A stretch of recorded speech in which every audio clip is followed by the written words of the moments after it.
निमित्त अधिक मासाचे कथा भाग 3.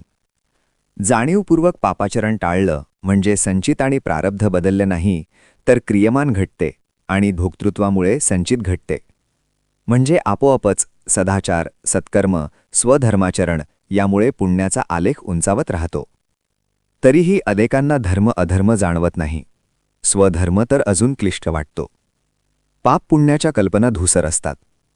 मग अशा संमोही अवस्थेतील भाविकांनी परमेश्वर भक्ती करावी. भक्तीचे ग्रंथातरी 9 प्रकार सांगितले आहेत. श्रवणम कीर्तनम चैव अर्चनम पादसेवनम वगैरे 9 प्रकार भक्तिमार्ग पादाक्रांत करून भगवत प्राप्ती होऊ शकते.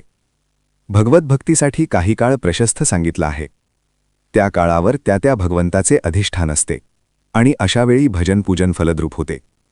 सांप्रत पुरुषोत्तम मास अधिक मासावर भगवान श्रीकृष्णाचे अधिष्ठान आहे. त्यानुसार धार्मिक कार्यक्रम करावयास पाहिजेत.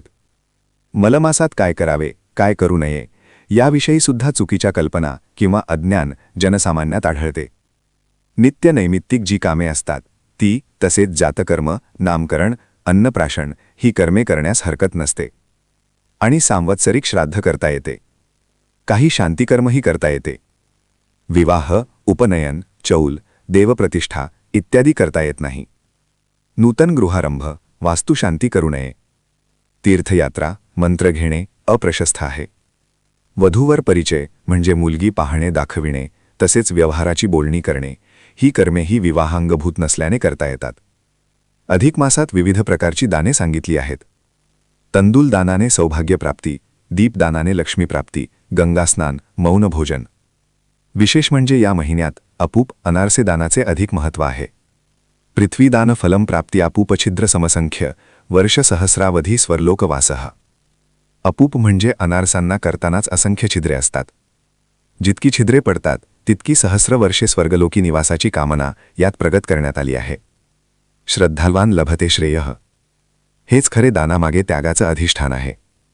यातून संयम, इंद्रियजय साधण्याबरोबरच समाजकार्यही होत असते.